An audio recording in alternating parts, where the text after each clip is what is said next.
বন্ধুরা, সোমনাথের রান্নাঘরে তোমাদের প্রত্যেককে স্বাগতম। আর আমি শেখ সোমনাথ। তো আজকে তোমাদের কাছে আমি শেয়ার করবো চিকেন বিরিয়ানি রেসিপি। এই রেসিপিটা টোটালি আমার যেখানে কাজ করি সেখানে পার্টির একটা রেসিপি। তো পুরোপুরি ভাবে সবকিছু দিতে পারলাম না, তার জন্য ক্ষমা চাইলাম। তো রেসিপিটা দেখো, তোমরা কেমন লাগে কমেন্ট করে নিশ্চয়ই জানিও। হ্যাঁ, আর যারা নতুন আছে চ্যানেলটা প্লিজ সাবস্ক্রাইব করে দিও। তো এখানে আমি 2 কিলো চিকেন নিয়ে নিলাম এবং একটা বড় পাতিলার মধ্যে দিয়ে দেবো তেল আর ঘি। তারপরে ঘিটা গরম হলে পরে অল্প খাড়া মশলা দিয়ে দেবো। তার মধ্যে দিতে হবে তেজপাতা, দারচিনি, এলাইচি, লবঙ্গ, জাবিত্রী। তারপর দিয়ে দেবো 750 গ্রাম পেঁয়াজ এবং 15টা কাঁচা লঙ্কা। বেশ ভালো করে দিয়ে ব্রাউন হয়ে এলে পরে তখন দিয়ে দেবো আদা রসুন পেস্ট। আদা রসুন পেস্টটা হয়ে গেলে পরে এর মধ্যে দিয়ে দেবো চিকেন ম্যারিনেশন করে। তো পুরো দেখতে পাচ্ছি চিকেনটা আমি দিয়ে দিলাম এখানে। তো চিকেনটা ম্যারিনেশন করার জন্য সর্বপ্রথমে চিকেনটা ভালো করে ধুয়ে নেবে। ভালো করে ধুয়ে নেওয়ার পর চিকেনটার মধ্যে অ্যাড করে দেবে আদা রসুন পেস্ট, একটা লেবু, হলুদ গুঁড়ো, ধনে গুঁড়ো, জিরে গুঁড়ো, নুন পরিমাণ মতো, আর লঙ্কা গুঁড়ো আর কাশ্মীরি চিলি পাউডার, এবং তার সাথে অ্যাড করে দিবে অল্প পরিমাণ দই। তারপর ভালো করে ম্যারিনেশন করে চিকেনটাকে মোটামুটি 1 ঘন্টার মধ্যে রেখে দিবি। এবার দেখুন, বিরিয়ানির জন্য নুনটা দিয়ে দেবো স্বাদ মতো, লঙ্কা গুঁড়ো দিয়ে দেবো 2 টেবিল স্পুন, ধনে গুঁড়ো দিয়ে দেবো 2 স্পুন, জিরে গুঁড়ো দিয়ে দেবো 2 চামচ, এবং কাশ্মীরি চিলি পাউডারও দিয়ে দেবো 2 চামচ। এবারে এগুলো মশলা দেওয়া হয়ে গেলে পরে এখানের মধ্যে অ্যাড করে দেবো পুরো দই। দই এখানে আমি দিয়ে দিচ্ছি পুরো 1 কিলো। তো দইটা দিয়ে এবারে ভালো করে চিকেনটাকে ভুনে নিতে হবে। চিকেনটা ভুনার সময় কোনো রকম ভাবে আপনার উম, জল দেওয়া চলবে না। চিকেনটা ভুনার সময় জল দিলে পরে, কারণ দই দিয়ে আছে যখন, চিকেন নিজে থেকে জল ছেড়ে দিবে।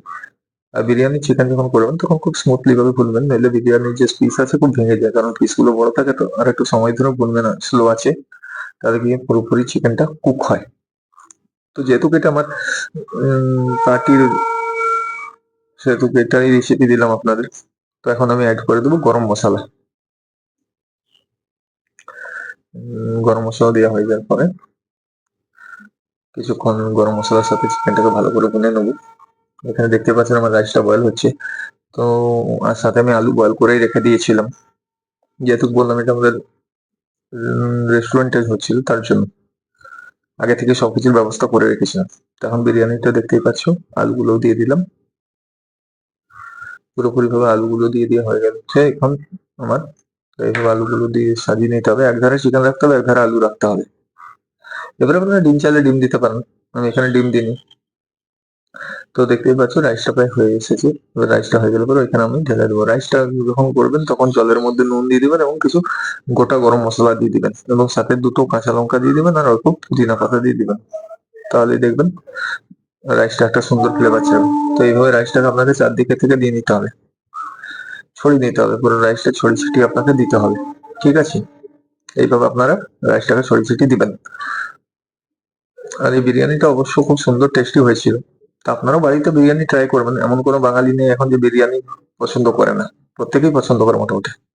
এবার রাইসের উপর থেকে আপনাদের যেগুলো দিয়ে দিতে হবে, অল্প পুদিনা পাতা দিয়ে দিতে হবে, তারপর দিয়ে দিতে হবে গরম মশলা অল্প। তো আপনারা কমেন্ট করবেন গরম মশলার রেসিপি চাইলে, আমি আপনাদের গরম মশলার রেসিপি দিয়ে দেবো আমার ভিডিওর মাধ্যমে। বেশি বেশি করে কমেন্ট করুন, ভিডিও লাইক করুন, শেয়ার করুন, সাবস্ক্রাইব করুন চ্যানেলটাকে। বুঝতে পারছেন? আপনাদের সাপোর্ট না থাকলে তো সেটা সম্ভব নয়। আপনারা আমাকে সাপোর্ট করুন যাতে আমি আপনাদের ভালো ভালো রেসিপি দিতে পারি। তো এখন আমি এর মধ্যে দিয়ে দিচ্ছি কেওড়া জল, এবং তার সাথে দিয়ে দেবো গোলাপ জল, এবং অ্যাড করে দেবো মিষ্টি আতর। মিষ্টি আতরটা দিয়ে দেওয়া হয়ে গেল পরে মোটামুটি আমি এখানে বিরিয়ানিটাকে প্রায় ফুলফিল অনেকটা হয়ে গেল বিরিয়ানিটা। এরপর এর মধ্যে আমরা অ্যাড করে দেবো দুধ। দুধ দিতে হয় বিরিয়ানি করতে গেলে, দুধ দিলে পরে কি বিরিয়ানিটা টেস্ট আসে। আর আপনারা যদি পারেন মহাও দিতে পারেন, আর উপর থেকে ঘি দিয়ে দিবেন। কারণ বিরিয়ানির মধ্যে তো ঘি থাকে, কানায় কানায় ঘিয়ের ফ্লেভার থাকলে তবে গিয়ে বিরিয়ানি ভালো লাগে। ঠিক এইভাবে দুধটা দিয়ে দিবেন। এইসব দেওয়া হয়ে গেলে পরে বিরিয়ানিটাকে আপনারা ঢেকে দিবেন। বারবার বলছি, ভিডিওর মধ্যে কোনো ভুল ত্রুটি থাকলে অবশ্যই ক্ষমা করবেন। আপনারা চাইলে সামনের বারে আপনাদের পুরো বিরিয়ানির রেসিপি হোম স্টাইলে আমি আপনাদের দেবো, তবে সেটার জন্য কমেন্ট করে জানাতে হবে নিশ্চয়ই। তো দেখতেই পাচ্ছেন বিরিয়ানিটা আমাদের কত সুন্দর দেখতে লাগছে। ঠিক এইভাবে বিরিয়ানিটাকে সাজাতে হবে উপর থেকে। তারপরে এটা ঢাকনা দিয়ে গ্যাসে একদম হাই ফ্লেমে আপনাদের রাখতে হবে 2 মিনিট। তারপর 2 মিনিট রাখার পর বিরিয়ানিটাকে মোটামুটি 20 মিনিটের মতো ঢেকে দম করতে হবে। 20 মিনিট হয়ে গেলে পরে আপনি দেখবেন যে রাইসও পুরো সুন্দরভাবে দম হয়ে গেছে। আর দম কিভাবে হয়েছে বুঝবেন, দেখবেন রাইসটা বেঁকে যাবে। আর রাইসটা কিন্তু সোজা থাকবে না, রাইসটা বেঁকে যাবে। রাইসটা বেঁকে যাওয়া মানে আপনার রাইস পুরোপুরিভাবে দম হয়ে গেছে। আর একটা দম দেওয়ার সময় হচ্ছে রাইসের মাঝখানে অল্প করে ফুটো করে নেবেন। ফুটো করে নিলে সেক্ষেত্রে গিয়ে রাইসটা ভালো দমটা খেলে। তো দেখতেই পাচ্ছেন আমাদের বিরিয়ানি তৈরি হয়ে গেছে। আর বিরিয়ানিটি কেমন হলো নিশ্চয়ই আপনারা জানাবেন।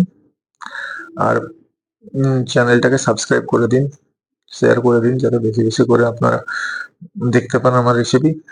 এবং এই আজকের ভিডিও এই পর্যন্ত, আবার দেখা হবে অন্য কোনো নতুন ভিডিওতে। Thank you.